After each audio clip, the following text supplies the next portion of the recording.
The question first. Okay. Opening statement. But before that, statement, sir. Thank you. Maayong buntag sa imong tanan. It's good to be back here in Cebu. Ang primary topic po natin, of course, and yung cause of concern ng mga Cebuano dito sa probinsya ay yung disqualification case laban kay Governor Pam. Pero simple lang po yun, na akong mubo lang akong pagsabot doon. Natatandaan ko pa kasi nag-girlfriend ako nung binata ako ng taga Toledo eh. Marunong-runong na ako dati kaya nakalimutan ko na. Ang natatandaan ko niya lang yung lagi niya sinasabi sa akin, ambot sa imong lubot. Anyway, actually, very short lang po to kasi short ko yung discussion dito kasi simple lang po yung disqualification. That disqualification case is bound to fail because of three big reasons. Malaki yung mga reasons. Number one reason, ito ay mali ang pag-file ng kung sino man na nautusan ni Gwen na mag-file noon. Kasi ang nag-file po noon isang botante. Pero alam naman natin lahat. I mean, di ba? Hindi naman tayo pinanganak kahapon. Alam naman natin kung sino nag-udyok dyan. Ang pagkaganda naman ng pagkagawa para walang tumulong doon sa botanting yon na mag-file ng disqualification. Kasi sabi po sa Omnibus Election Code, ang pag-file daw ng disqualification ay sa clerk of the commission or sa law department ng commission. Etong disqualification na ito ay final sa Regional Director 7. So, mali po. Pag hindi po na-file, before proclamation, hindi po deemed filed yon kung mali. So, kung ngayon po ipa-file, time barred na, ibig sabihin, paso na. Kumbaga sa gamot, expired na. Kumbaga sa suporta kay Governor Gwen, expired na. Wala na. Now, it's number one. Number two, assuming tama. Assuming lang ha. Hindi ko sinasabi. Yung ground po, meron daw Facebook account called 6 District Cebu na nag-publish ng survey na hindi nag-comply with Resolution 1119 ng COMELEC na kapag may survey, dapat inire-register yung survey company, kung sinong nag-commission, anong methodology. Maaring totoo yun, ngunit ang big question dyan, sinong nag-publish? Hindi po may uugnay. They cannot connect that Facebook page to Governor Pam. Kasi po, hindi pwede. May doktrina po in law called res inter alios acta. The acts of a third person cannot affect you. Otherwise, napakasimple lang magpa-disqualify. Halimbawa ako, hindi ko naman kilala si GovPam. Nag-ikot ako sa inyo. Oh, eto 10,000. Boto nyo si GovPam. At disqualified na siya, vote buying. Dapat, iugnay nyo muna ako doon sa tao na sinasabi nyo namili ng boto. Otherwise, kalaban ko siya, galit ako sa kanya for any reason, mamimili ako ng boto openly, ma-disqualify siya. Hindi po pwedeng ganon. So, res inter alios acta. And number 3, kasi kung lulusot sa number 1, lulusot sa number 2, may number 3 pa eh. Number 3 po, yung offense na charge, yung publication ng survey, hindi po ground for disqualification. At most, that is a criminal case. May kaparusahan yon kasi may penal provision po yung Resolution 1119 based on the penal provisions of the Omnibus Election Code kasi palang implementing rules and regulations yon ng Omnibus Election Code. Maari kang magbulta, maaari kang makulong, ngunit hindi ka pa rin pwedeng mag-disqualify because it is not one of the grounds of disqualification. Marami pong grounds of disqualification yan. Vote buying, acts of terrorism, overspending, illegal propaganda, etc. But yung survey po is not one of them. So, for these 3 reasons, wala pong mangyayari dyan. Ngunit, ito po ang aking big but. Hindi po puwet ha. Hindi big but. Alam ko malaki puwet ko, pero akong lubot. Pero ang big but ko dyan ay mabigat kasi ang pinagkakagawa ng COMELEC natin. Yun ang kinakatakot ko dyan. Baka since obvious na ang ating COMELEC ay kumakampi sa mga kandidato ng administrasyon, anong ginagawa nila yung kay Benny Abante, di ba? Out of time din yun. Basically, yung kay Benny Abante is a petition to deny due course to the certificate of candidacy ni Councilor Joey Uy. That should have been filed 25 days before the elections, not later than. Pero tinanggap nila at dinisqualify nila si Joey Uy. Yung Duterte Youth, kausap ko lang si chairman kanina, nakikibalita. 2.3 million na botante ang nagsabing gusto nilang nasa party list ang Duterte Youth. Entitling them to 3 seats, 3 upuan po, 3 pwesto. What did the COMELEC do? They canceled the certificate of registration. On what basis? Lack of publication and lack of hearing daw. May dissenting opinion. Yung si Commissioner Ray Bulay, ang sabi niya, how can you say there is lack of hearing when it is the COMELEC that sets the hearing? Pag hindi sinet ng COMELEC yan, hindi pwedeng mag-hear. Alam ka naman yung party ang mag-hear mag-isa. Di ba? Parang sa korte, pag walang setting ang court ng hearing, walang hearing. Hindi sinet ng COMELEC, so walang hearing. Pagkatapos sasabihin mo, kasalanan ng party, kasalanan ng COMELEC. Number 2, wala daw publication. Again, ang COMELEC ang nagpapa-order ng publication. Hindi yung party. You cannot publish by yourself, motu proprio, ibig sabihin, yung sarili mong kagustuhan. Pero, notwithstanding these defects, dinisqualify pa rin ang Duterte Youth. Bakit? Sapagkat ang hinala namin, yung Gabriela Party List na kaalyado ng pamahalaan ang makikinabang. They will be the ones to take the 3 seats that may be vacated by Duterte Youth. Yun ang mabigat yan. Hindi po level ang playing field. So what should we do? Dapat po ipakita natin sa COMELEC that we will not allow 7 people to substitute their decision for the decision of more than 1 million people in Cebu Province. Ipakita natin na pagka nangyari yan, maghahalong balat sa tinalupan. Patayan na. Hindi ako nag-incite to sedition, ha? Sinasabi ko lang, as a figure of speech, the consequences should be severe if the COMELEC, now dominated by appointees of President Marcos Jr., ay itatwart na naman nila, sisikilin na naman nila ang kagustuhan ng taong bayan. Enough is enough. A message has to be sent to COMELEC na huwag kayong maging partisan. You cannot substitute your will for the will of the Filipino people. Instrumento lang kayo to determine the popular will. You cannot determine yourself what the popular will is. Dahil sabi sa ating saligang batas, the Constitution says, sovereignty resides in the people and all government authority emanates from them.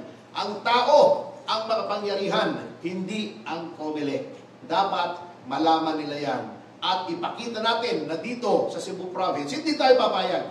We will not allow such a travesty of the people's will. With that, I'm now open to any questions you may have. Maraming salamat po. Daghang salamat. Attorney, Tanan of GMA. So what's the status now sa kaso? Nino po. Ito kay... Disqualification case against GoPam. Yun po ang isa naming kinakataka. Wala kaming summons. Kinakabahan ako. Ang ginawa po namin, kami na ang kumuha sa COMELEC ng kopya. And then, sumagot na po kami kasi baka butasan tayo eh. Baka sabihin, uy, hindi kayo sumagot, disqualified kayo. Sumagot na po kami. Kahit hindi pa kami pinapasagot. Para hindi lang masabing wala kayong sagot. Nakakatakot yung COMELEC eh. Magdadahilan eh. O yan, ngayon wala silang dahilan. Kasi nag-file kami ng answer ad cautelam. Nilagay na namin ang lahat ng reasons doon kung bakit hindi dapat magtagumpay yung disqualification case. So what is the usual process after nakapag-file na kayo ng counter? What's the next? Depende po sa COMELEC kung anong procedure ang gusto nila. There may be a hearing. We may be asked to submit memoranda para ma-elucidate yung aming position. But there should be a decision soon para mawala yung cloud doon sa panunungkulan ni Gov Pam. Kasi tingin namin, harassment suit ito eh.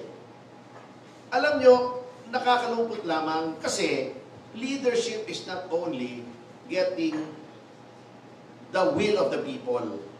Ang leadership din consists in knowing when the people do not like you anymore and letting go. Yan ang tunay na leader.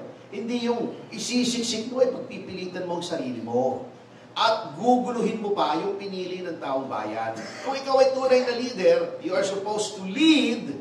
You lead by example and you respect the will of the people, which is sacred. Vox populi, vox Dei.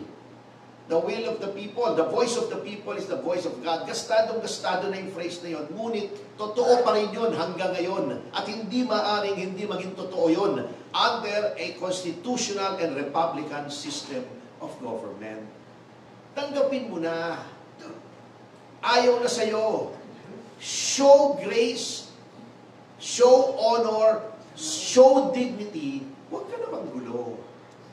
Baka mahalin ka pa ulit ng taong bayan, malay mo, di ba? Pero sa pinakikitang yan, paano kang tatanggapin ulit? Di ba? Yun lamang naman po sa amin eh. Lahat naman ito eh. At meron pang protesta. All 4,100 precincts, ipoprotesta mo. Sasabihin mo, dinaya ka pa. Paano kami magkapandaraya? Wala nga kaming watchers eh. Incumbent ka. Secretary yung anak mo. Yung son-in-law mo.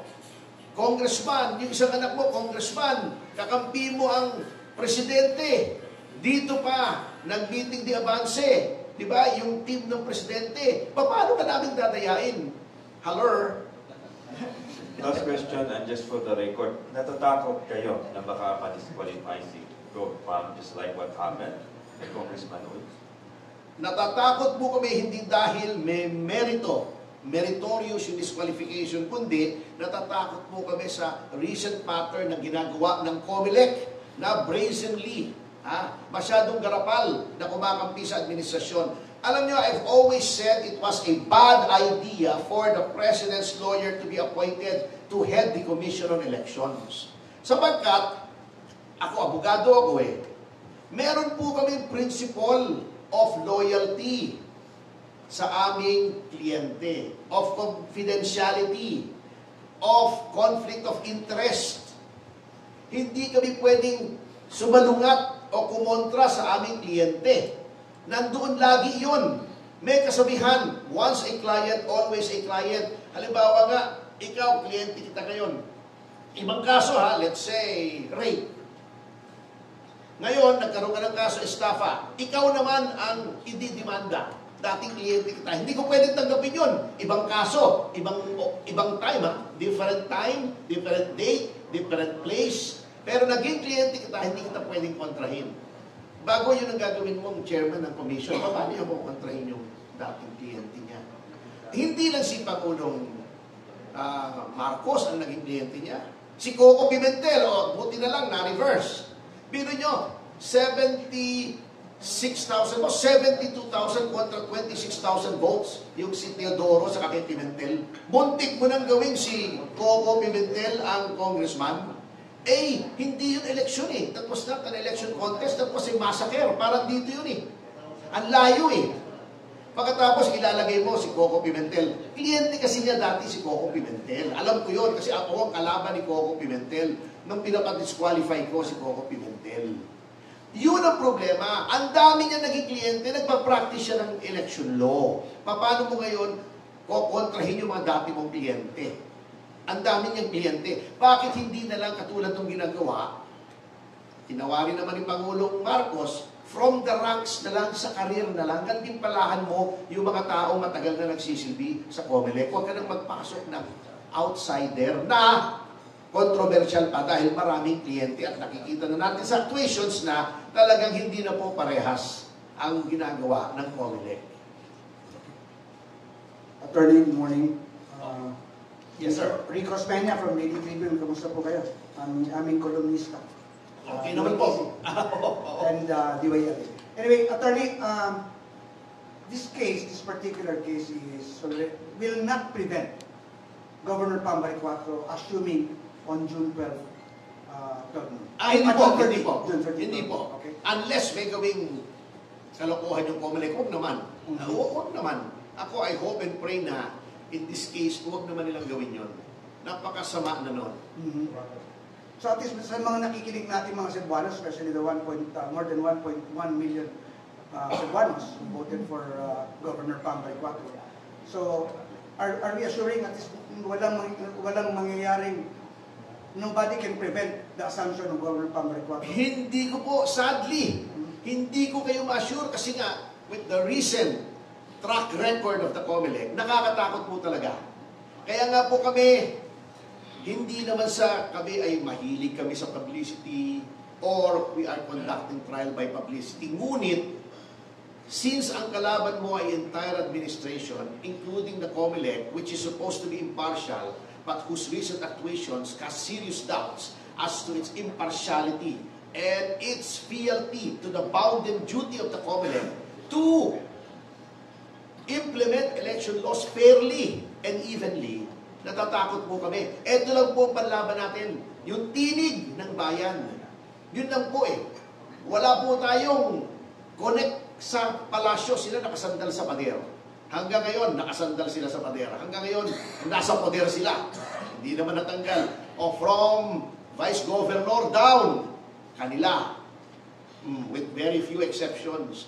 Kaya anything is possible. Kaya nga po kami nandito, nananawagan kami sa COMELEC. Chairman, commissioners, wag naman po sana, please. Magkaroon naman tayo ng konting shred of decency. Yung ibang mga tao dyan, mga dissenting tao naman, kilala ko. Si Commissioner Maceda, classmate ko yan, maayos yan. Marami diyang mga holdovers, maayos yan. Pero wag naman sana yung tinig ng tao. Is that how you want to be remembered? And panawagan na rin sa mga taong bayan, huwag tayong papayag. We should be ready to act. And we should be ready to act decisively kung ang ating tinig ay babaliwalain. Attorney, just to clarify and put it on the record, kini-question po natin ang sistema and the process of COMELEC. We are not questioning it. We are just voicing our trepidation or our apprehension na baka may gawing milagro dito. Kasi sila po ang nagki-question sa atin. We are on the defensive insofar as the victory of GovPam is concerned. Very clear ang victory. Hindi ba pa ikakaila? Lahat na ng makinarya ng gobyerno, pera, impluensya, black propaganda, they threw the kitchen sink, pati toilet bowl yata, hinagis na kay GovPam eh. Nonetheless, the people have spoken. That should be respected. Ang kinakatakot namin, hindi nga po ginagalang. Kasi nga po, ang sinasabi ko nga, di ba may kasabihan, ulitin ko, the voice of the people is the voice of God. Tinig ng Diyos ang tinig ng tao. Yung mga hindi sumusunod, yung mga nagbabaliwala sa tinig ng tao na tinig ng Diyos, ay mga demonyo yun. Ay diablo.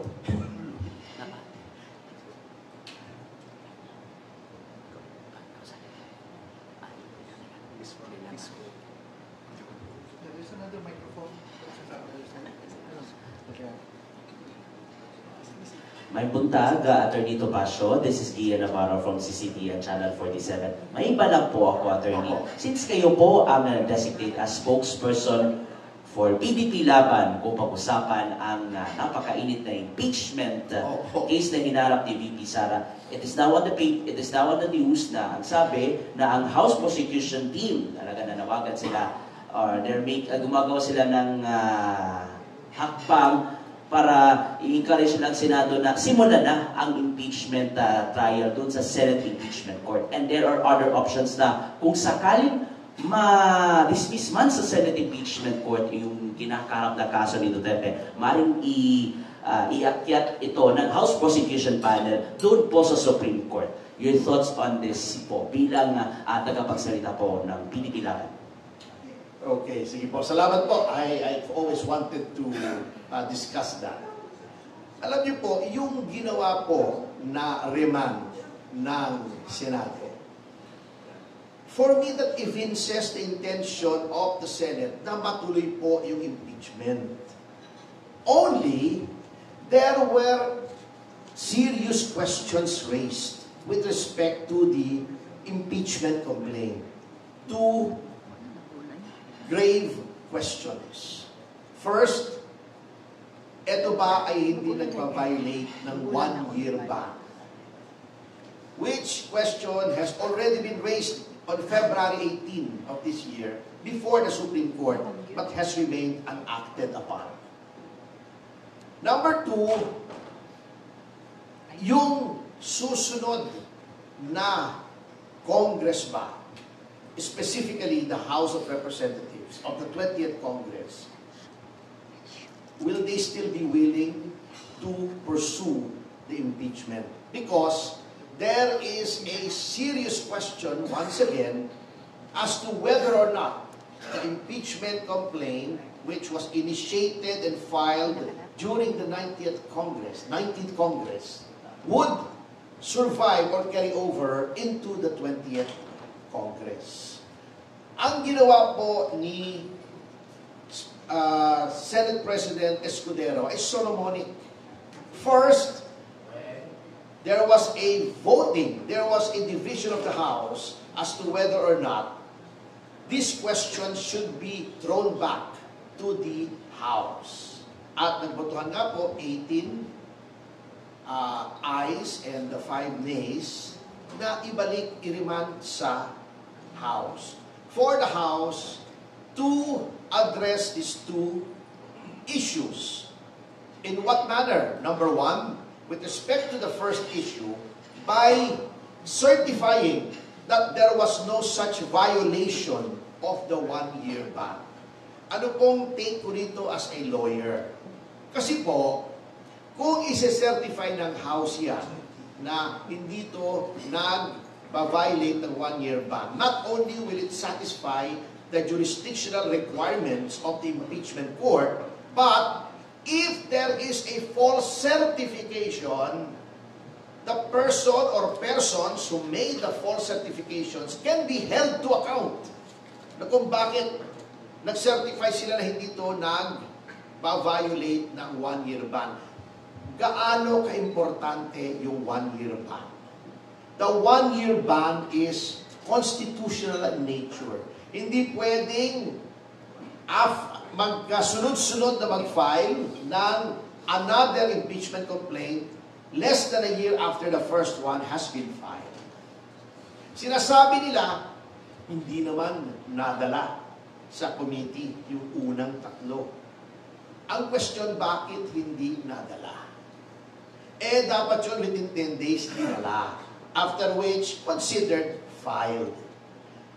May mga nagsasabi, I joined them, although I'm not saying I am correct, I do not have a monopoly of legal knowledge. May nagsasabi na, if you leave it up to the House Secretary to whether or not to transmit it, then the reckoning of the 1-year period as provided for in the Constitution becomes potestative upon the House Secretary General. What do you mean potestative? Magiging up to him kung tatakbo yung sinasabing 1 year ng Constitution or not. Hindi po pwedeng subject to the discretion of one person or even a group of persons ang pagtakbo ng oras ng konstitusyon. Konstitusyon po yun. That is the fundamental law. Hindi pwedeng pagka ayaw mong i-implement yung 1-year ban, gagawa ka ng paraan.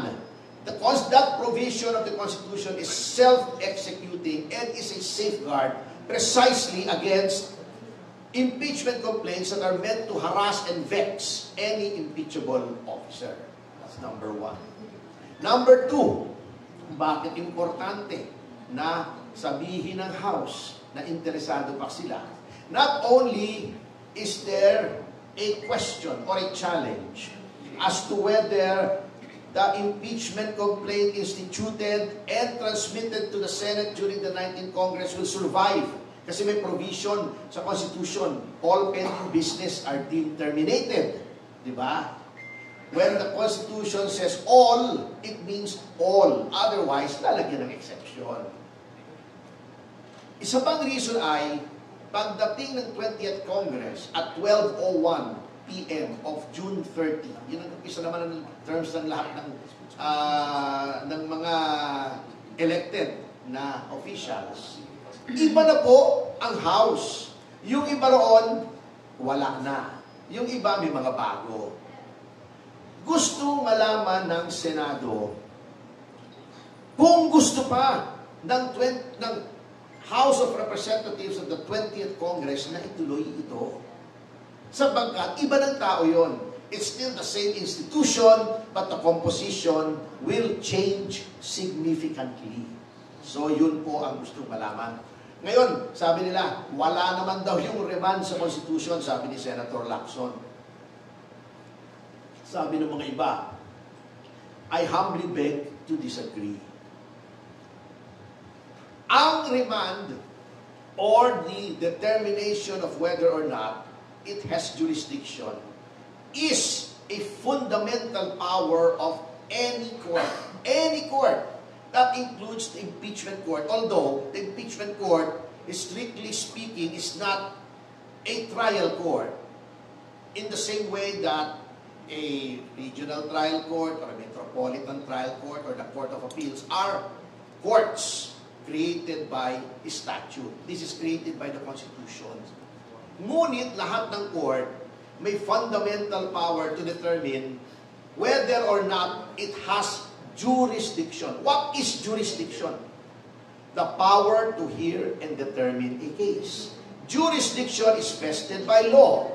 In the case of the impeachment court, it has one sole jurisdiction: to hear and decide impeachment cases against impeachable officials. Okay, let's go to the lowest court, the Metropolitan Trial Court. By law, ang Metropolitan Trial Court ang pwede lamang, only, to the exclusion of all other courts, siya lang mga pwedeng tumanggap in the first instance ng complaint for ejectment. Merong nangungupahan sa'yo, ayaw magbayad, papaalisin mo.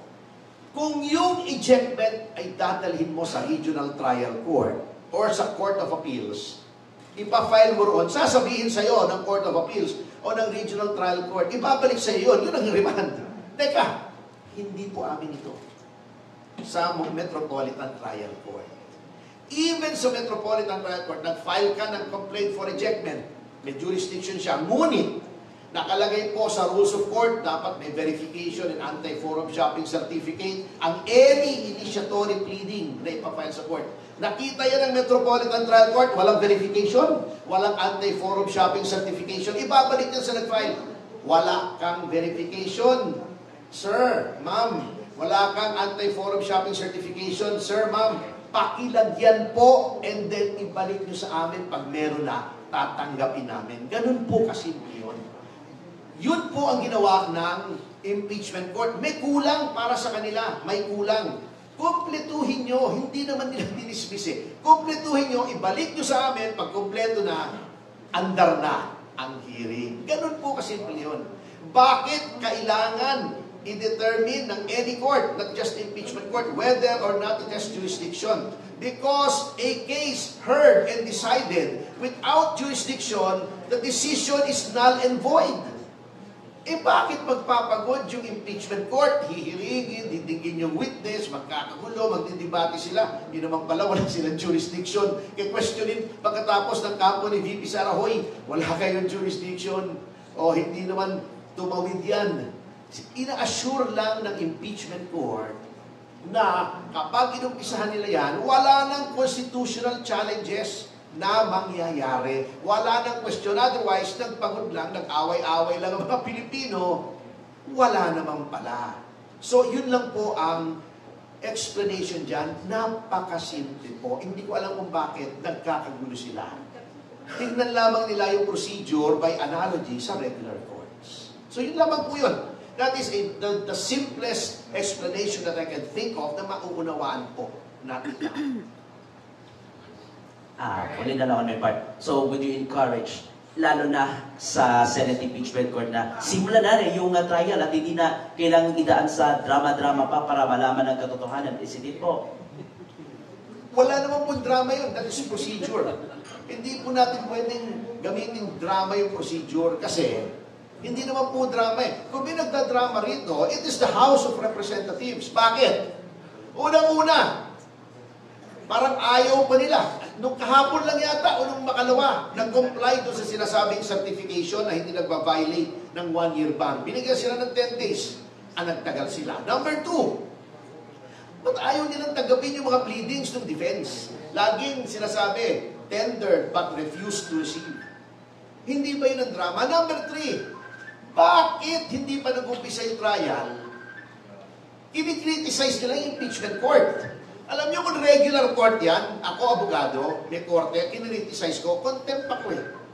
Bakit sila ang umaaway? Sabi nga ni Senate President Escudero, ano bang problema nyo? Hindi in these exact words, ano? Parang sinasabi niya, ano bang problema nyo? Bakit kami inaaway nyo? Hindi kami nagkaaway nyo. Korte kami.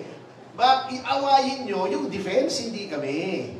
So, sila po ang nagdadrama. Wala naman po ako nakikitang drama sa, hindi ko kilala si Senate President, di ako supporter ni Senate President Cheese. I've criticized him before in my column sa Daily Tribune. Pero in this case, hindi naman po nagdadrama. Inaayos lang nila para pag nag-umpisa ay tuloy-tuloy na. Para yung ano eh, mamaya darating dito yung aming scriptwriter kasi may isa pa tayong topic, yung movie about GovPam. Para yung movie, pag gumagawa ka ng movie, by the way, masingit ko lang ha, napanood nyo na ba yung Mama sa Pano sa Netflix? Yung tungkol sa Sub 44. Kami nag-produce noon. Panoorin nyo. Nandun ako extra. Parang movie yan eh. Ang movie, all movies start with a script. Pag may script na may pre-production yan, hanapin mo yung artista, yung costume, yung location, ilang araw ang shooting, yung caterer. Mas maayos yung pre-production, mas mabilis mag-shooting. Ganon din yan. Ito parang pre-production. Ayusin mo na sa pre-production lahat ng problema para pag nag-shooting kayo, tuloy-tuloy. Ganon din yan. Lahat ng procedural aspects, lahat ng prospective, constitutional questions, ayusin mo na habang hindi pa nag-hearing para pag nag-hearing, wala nang biglang lilitaw na, oy, kine-question namin yung jurisdiction nyo, pumunta kami sa Supreme Court, nagpapatiyaro kami. Lalong maantala yung hearing. Tama po yung ginagawang ito. Let's get all of the procedural and constitutional issues out of the way para smooth sailing na tayo, tuloy-tuloy na tayo. Yeah, the next question will be going back to the disqualification. Sikon mo na si Sir Calvin. Good morning, Attorney. Calvin Cordova from Manila Bulletin. Attorney, since you mentioned that as to the outcome of the disqualification case, anything is possible. So, for example lang, Attorney, if Governor-elect Maricuatro will be disqualified because of this case, is it automatic that Governor Guen will become the governor? Yun nga, mabigat pa sa Comelec. Natatawa nga ako eh. Alam nyo, yung recent case of Mangudadatu versus Comelec, April 22, 2025 lang yun. Na sinabi roon, kasi dati po, kaming election lawyers, nahihilo nga kami eh. Ang gulo kung ang uupo ay second placer o hindi. Meron pa dating, ang gulo-gulo po ng mga desisyon, merong kapag ang disqualification ay na-decide before the elections, uupo yung second placer. Pag after the elections, hindi uupo, succession, magulo eh. Ito yung mga grounds na ito, uupo yung second placer, ibang grounds, hindi uupo yung second placer. Ngayon po, napakaganda ng ginawa ng Korte Suprema. Kasi, the effect of disqualification, the legal ramifications of a disqualification of a candidate are the same. Hindi valid yung candidacy niya. So, anong epekto? Ginawa na po nilang uniform. Yung no second placer rule. Hindi pwedeng umupo yung second placer. Okay. Anong reason ng COMELEC? In a nutshell. Kasi sabi ng COMELEC, yung second placer, ayaw doon ng plurality o majority as the case may be. Hindi siya yung pinili para maging gobernador o mayor o congressman. Si A ang pinili, hindi si B. Bakit mo igagawing winner si B? Hindi naman siya ang pinili. So in the case of a local government, pag naging bakante yung governorship, of course, under the local government code, may rules of succession yan. The vice governor becomes governor. That is the law, and that should be followed. However, the principle is still the same, kahit yun ang mangyari. Hindi mo rin pinili yung vice-gobernador para mag-gobernador. Pinili mo siya para mag-vice-gobernador. So, hindi pa rin nasunod yung will of the people. So, hindi po dapat talaga. Lalong-lalo na, kung yung ground for disqualification mo, mas malabo pa, hasalubluban ng kalabaw, yung grounds. Malabo po talaga eh. Malabo talaga. Isang beses or kung pwede nga, ma-distribute sa inyo, medyo makapal-kapal lang, makikita nyo. Talagang pang-asar lang eh. Yung sinasabi ng mga Gen Z, may masabi lang. Attorney, magkakasupport every white cases. For my education lang, ang mababang kapulungan may doon sa ombudsman silang magka-assumpto kay VP Sara. Kasi ombudsman agad ng parang suspension sa vice president. Considering na wala siyang immunity. At saka parang nakaparallel yung kaso, yung pending trial na doon po sa impeachment court. Para sa akin po, although she has no immunity from suit, pwede siyang kasuhan. In my humble opinion, hindi siya pwedeng suspend because you can only remove or suspend an impeachable officer by impeachment. Kasi po, may protection yun eh. However, hindi po agad-agad yun. Kasi, sabi nga po ni Ombudsman, hindi naman to demanda, hindi naman to complaint. Kinapi-furnish lang kami. Ano bang gusto nyong gawin namin dito? Now, the Ombudsman has several options. The Ombudsman may take the information contained in that resolution na kinapi-furnish siya, refer it to their FIO. May FIO po yung Ombudsman, yung Field Investigation Office. Titignan kung totoo o hindi. Or, kung yung mga congressmen gusto nilang mag-complain against the Vice President, mag-file sila ng complaint under oath. Under oath. Ngunit, the problem with that is, if you file a complaint under oath, it has to be, number one, either based on your personal knowledge, or number two, based on your knowledge and conclusion founded on authentic documents and other evidence. Kung kaya nilang gawin yun, gawin nila. Kung alam nila personal, may mga dokumento. However, if they do that, it's under oath, at napatunayan na mali yung sinasabi nila, mape-perjury sila. Ayaw nila eh. Ayaw nilang mag-take ng risk. So, ang ginawa nila, kinapi-furnish lang nila. Sabi ni Ombudsman Martires, anong gagawin namin dito? Scratch paper. Ang kapal-kapal eh. Sinayang nila yung mga puno na ginawang papel. Opo. Thank you, Sir Roca. Welcome po. Ito, sir, attorney, ito pa, minsan. Attorney, good morning. Eric Amaro sa XFM Cebu. Balikan ko lang po yung disqualification. Usually, attorney, mga ilang years po ba yung matapos yung isang election protest, attorney? Kasi parang yung iba, or napag-alaman namin, parang yung iba halos ma-end na lang yung term ng nakaupo. Lampas kayo. Nakakabot ng 4 years, Hindi pa matatapos. Ang tinatanong niyo po ba yung disqualification o yung protesta? Kasi dalawa po yung nakahain laban kay Gov Pam eh. Merong electoral protest. Matagal po yun. Kasi kung i-question nila yung mga presinto, magkakaroon pa yun ng hearing, may board of revisors pa yun, may recount pa yun, may revisors yun bawat side, i-supervise pa ng COMELEC yun. Imamano-mano yun eh. Naka-experience na ako ng ganyan na abogado ako eh. Talagang mauubos ang pasensya mo sa to. Asa ka magastos? Kasi everyday yun. Binabayaran mo yung revisors. Yun lang ang mabigat. Sila may panggastos eh, kami wala.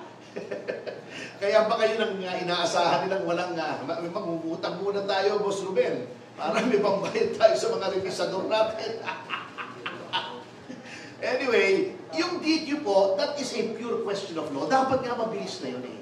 Kaya nga po, nagkikiusap kami, hindi lamang na huwag nyo namang baluktutin ng batas sa mga bossing sa COMELEC, kundi very clear lang naman ito eh.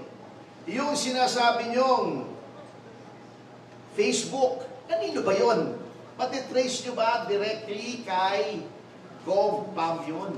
At the proof required there is proof beyond reasonable doubt because it is a criminal offense. Hindi siya administrative. Number 2, assuming siya nga nag-publish, hindi yun batayan para ma-disqualify siya because it is not a ground for disqualification. Yun ang aming sinasabi ron. So, under no circumstance should that case, yung DQ, result in the inability, in the legal inability of Governor Pam from assuming office and continuing in office until 2028. Yun po ang long and short of it. Talagang wala po talaga eh. Walay talaga eh. Additional lang, attorney, aside sa specific na position niyo po sa administration ni Gov from attorney, may offer ba or specific? Wala. She is a party mate. Pareho kaming miyembro ng PDP. And I'm representing her here pro bono. Alam niyo yung pro bono, di ba? Puro abono. Pati pamasahe, abono. Pero... Pantulong. Sorry? Pantulong. O, tulong sa partido because this goes beyond Gov Pam. Although I love Gov Pam. I know she can do great things for Cebu. This goes beyond PDP. This goes to our country. Dapat yung mga halal ng bayan, yun ang manukulan. Dapat ang electoral process ay hindi na-prostitute, hindi na-pervert, hindi na-babaluktot. Dapat maganda ang pamunuhan sa ating bayan. And para sa amin sa PDP, hindi po maganda ang nangyayari sa bayan. And we all have to do our share if we are going to be true to our oath sa PDP na mag-promote ng good governance. We cannot do otherwise. We cannot sit idly by habang nakikita natin na lumulubog ng lumulubog. Literally and figuratively ang ating bansa. Lumulubog dahil bumabaha. Walang flood control project. Sabi ni Pangulong Marcos, ipunin na lang daw para hindi bumaha. Napakahirap ipunin. Yung mga lumulutang-lutang pa ron, ipunin mo yun. Pambihira naman. Lumulubog ang taas ng presyo ng bilihin, ang taas ng presyo ng gas. Wala naman pala tayong contingency plan in case of conflict sa Middle East. Wala nga tayong contingency plan para may balik yung ating OFWs eh. Tapos na yung gera bago na yung nakakilos. Ano ba naman yan, di ba? Yun po, tulong-tulong po. Kaya nga po may spokesperson ng PDP sa impeachment, notwithstanding the fact that the Vice President is not a member of the party. Hindi po siya PDP. Hugpong siya eh. She has her own regional party. Bakit? Because based on our country's historical experience, mabigat po yung impeachment. Nakakabaha-bahagi. It causes divisiveness. It causes conflict. At sabi po sa Biblia, a house divided against itself cannot stand. Ano nangyari yung last two impeachment processes natin? Yung kay Erap, natanggal si Erap, nagkagulo, nag-people power, umakyat by constitutional fiat si GMA, si Gloria Macapagal-Arroyo. Ngunit, since kine-question yung legitimacy ng pag-akyat niya dahil extra-constitutional daw, ang dami-daming coup against her. Unstable, ang daming destabilization plots, destabilization efforts against her. Okay. So, hindi naging maganda. Yung kay CJ Corona, ano experience natin doon? Well, love si CJ Corona. Ang iniisip ng marami, wala siyang kasalanan. Nag-rally yung mga court employees in his favor. Then lumabas pala, kaya nakonvict siya, nagkasuhulan. Nakulong si Bong Revilla, si Jinggoy, si Enrile. Bago, pinawalang sala rin siya ng Korte Suprema. And then, ang backlash noon, nagkagulo, naging Chief Justice si Maria Lourdes Sereno, na co-warranto naman siya. Masama po ang epekto ng impeachment. Hindi ang impeachment process per se, but when the impeachment mechanism is used not to promote transparency and public accountability, but as a blunt instrument for political assassination, hindi po dapat yan. Kaya, the PDP thought it should make a stand by making its sentiments known to the general public as to where it stands with respect to the recent impeachment proceedings. Salamat po. Lastly, Attorney, since nandito na kayo sa Cebu, dadalo kayo bukas sa Thanksgiving party. Siyempre, magpapasalamat tayo. Oo. Basta may sibulit yun doon. So, Attorney, meron ba? for the record po, politically motivated and harassment talaga yung hakbang against Pam Maricuatro. Obvious ba? I did not say it, pero kayo na ang humusga. Kayo na ang humusga. Can you imagine, protesta, all 4,100, Boss Ruben, di ba? 4,100 pieces. Lahat yun, dinaya. Wala nga kaming watcher eh. Kami nga, tingin ko, tayo nga nadaya, pero wala naman akong proof. So, itatahimik na lang kami for the sake of peace and unity. Pero para sabihin mo, dinaya ka, incumbent ka, hawak ka ng Malacanang, nakasandal ka sa pader, may dalawang congressman sa cabinet secretary ka. Ewan ko na medyo nahilo ko doon sa allegation na yun. Bago disqualification dahil sa Facebook. Dahil may survey na pinablish, hindi naman malaman kung sino nag-publish, sa ikaw ituturo. So, we can come to no other conclusion na politically motivated, it is intended to harass and vex Gov Pam and undermine the legitimacy of her incoming administration. Meron pang isang ginagawa sila, yung trust fund, na itatali mo yung pondo ng gobyerno para hindi makakilos yung incoming administration. Ano ba naman yun? Lahat na lang ng sabotahe ay ginagawa na hindi dapat. Thank you po. Good morning, Attorney. Genevieve Villa from the Freeman. Earlier, Attorney, you mentioned that there are 3 big reasons as to this disqualification case will probably be a failure. However, you also mentioned that the current pattern on the COMELEC in terms of their decision. So, from your point of view, where does this case is right now, in between, and maybe at what percentage na ba na for sure mababasura yung kaso? Hindi ko masabi ay, unang-una, it will be unseemly for me to make predictions because a lawyer is not a guarantor of his client's success or failure. Pangit mo, it's unseemly. Ang sinasabi ko lang, maganda ang grounds namin.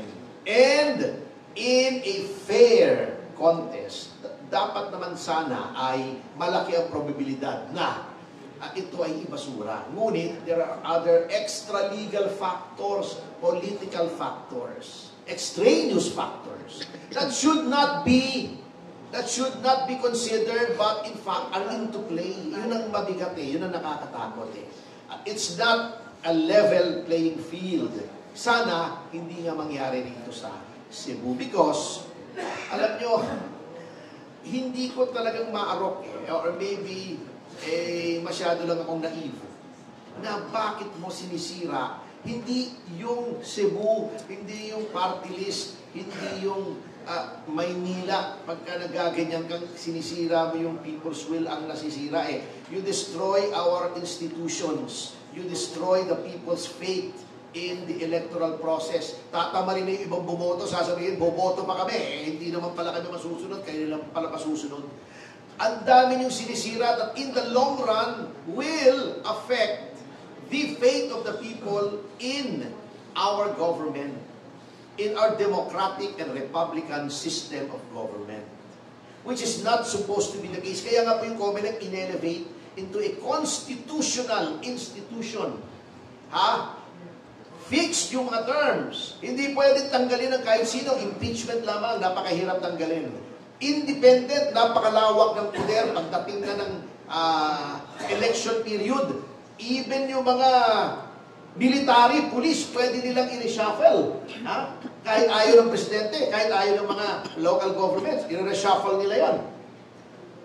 Yan ay ginawa para hindi ma-impluensya ang COMELEC ng sino man.